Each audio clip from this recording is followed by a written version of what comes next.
महाराष्ट्रामध्ये विशेषतः कोल्हापूरमध्ये छोटा मोठा कोणताही समारंभ असू दे, विशेष करून कोल्हापूरच्या लग्नपंक्तीमध्ये त्यामध्ये वेज जेवणामध्ये वेज थाळीमध्ये आवर्जून वाढली जाणारी वेज काकडीची कोशिंबीर म्हणजेच वाळकांची कोशिंबीर कशी करायची ते आज आपण बघणार आहोत. Praise the lord. Bless food रेसिपीमध्ये आपणा सर्वांचं खूप मनापासून स्वागत. तर इथे मी एक मोठ्या आकाराची काकडी म्हणजेच कोल्हापूर साईडला भेटतात ती वाळकं ती घेतलेली आहेत. हे स्वच्छ धुवून घेतलेलं आहे.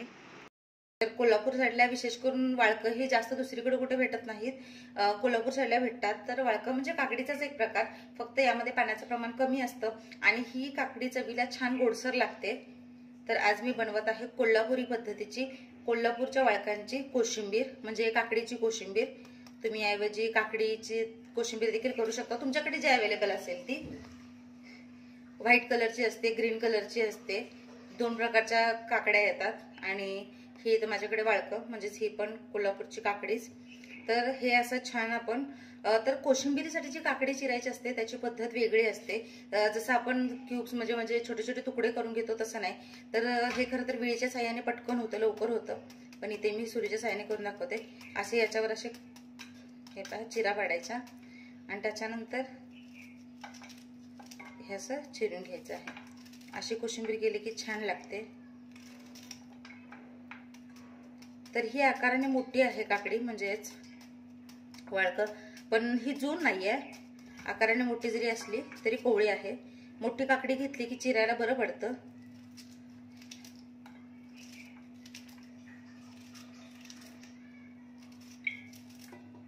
हे पहा दाखवते त्या पद्धतीने हे असं चिरून घेऊयात. मी सगळी काकडी चिरून घेते.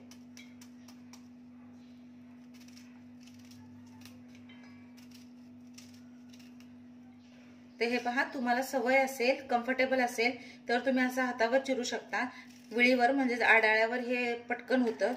तर इथे मला सवय आहे त्यामुळे जे काय करताय ते व्यवस्थित सांभाळून करा. काकडी चिरून झालेली आहे. काकडीप्रमाणेच इथे मी टोमॅटो घेतलेला आहे, जो धुवून घेतलेला आहे, तो पण असाच कट करायचा आहे. तुम्ही जसं टोमॅटो कांदा पण बारीक चिरून घेतो तसं चिरून घेतला तरीही चालेल. हे पहा,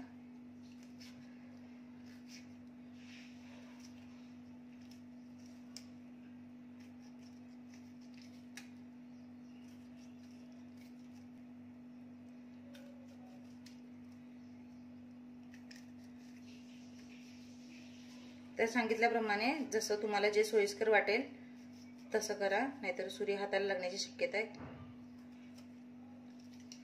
तर छान तुम्ही काकडी, टोमॅटो, कांदा इतर वेळेस जसं कट करतो तसं बारीक चिरून घेतलं तरीही चालेल.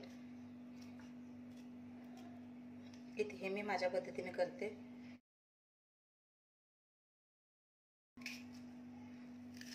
तर हे पहा, कांदाही मी असाच कट करून घेते. तुम्ही तुमच्या कोणत्याही पद्धतीने चिरू शकता. तर तुम्ही म्हणाल असंच चिरल्यावर कोशिंबीर होते का, असं नाही. पण जी पहिल्यापासून कोशिंबीर करण्याची पद्धत आहे त्यासाठी असंच कांदा, टोमॅटो आणि काकडी चिरली जाते.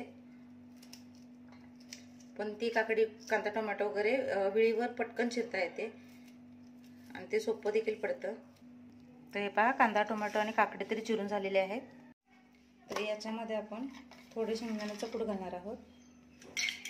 तर ह्याचं दरदरीत करून घेतलेलं थोडं शेंगदाण्याचं कूट आहे. तर कच्च्या शेंगदाण्याचं कूट घातलं तरीही चालेल किंवा शेंगदाणे भाजून त्याचं कूट घातलं तरीही चालेल. तर इथे मी शेंगदाणे भाजून त्याचं कूट केलेलं आहे ते घातलेलं आहे. आता आपण जी कोशिंबीरीसाठी फोडणी लागते ती करून घेऊयात.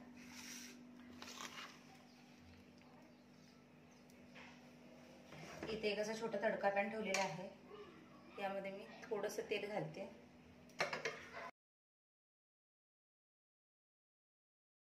जिरे मोहरी टाकलेले आहे. जिरे मोहरी तडतडले की त्यामध्ये हिरवी मिरचीचे तुकडे टाकायचे. तुमच्याकडे कढीपत्ता असेल तरीही टाका. इथे माझ्याकडे कढीपत्ता नाही म्हणून टाकलेला नाही आहे. आता ही जी तयार फोडणी आहे ती याच्यात ओतायची आहे. फोडणी टाकून ही छान मिक्स करून घ्यायचं आहे. आता यामध्ये आपण दही टाकूयात. तर हे फ्रेश दही आहे, घट्ट आहे छान. इथे मी कोशिंबीरला फोडणी दिलेली आहे. फोडणी न देता जरी तुम्ही कोशिंबीर खाल्ली तरीही ती छान लागते. याच्यामध्ये थोडं मीठ टाकायचं चवीनुसार. तर उन्हाळ्यामध्ये जेवणासोबत मस्त अशी व्हेज कोशिंबीर भेटली तर जेवणाची चव तर वाढतेच. आणि जेवणामध्ये कोशिंबीर असायला हवी. थोडी बारीक चिरून घेतलेली हिरवी कोथिंबीर घालूयात. यामध्ये डाळिंबाचे दाणे देखील घालतात. खूप छान लागते कोशिंबीर. तर तुम्ही तुमच्याकडे जे आहे त्यामध्ये जशी जमेल तशी करू शकता. तर अशा पद्धतीने आपली कोल्हापुरी पद्धतीची व्हेज कोशिंबीर म्हणजेच वाळकांची काकडीची कोशिंबीर तयार झालेली आहे. तुम्ही देखील या पद्धतीने नक्की तयार करून बघा. तुम्हाला याची टेस्ट कशी वाटली नक्की सांगा. मस्त जे व्हेज थाळी असते त्याच्यासोबत ही कोशिंबीर दिली जाते. मला आशा आहे रेसिपी तुम्हाला आवडली असेल. या पद्धतीने एकदा नक्की ट्राय करून बघा. अशाच कोल्हापुरी आणि इतर रेसिपी बघण्यासाठी ब्लेस फूड रेसिपी आपले चॅनल सबस्क्राईब करा, लाईक करा, शेअर करा, घंटी वाजवायला विसरू नका. उन्हाळ्यामध्ये होईल तितका काकडीचा जेवणामध्ये समावेश करा. मग ती कोशिंबीर असो किंवा सॅलड असो, कारण काकडीमुळे शरीरातील पाण्याची पातळी टिकून राहते आणि आरोग्याच्या दृष्टीनेही उत्तम देखील असते.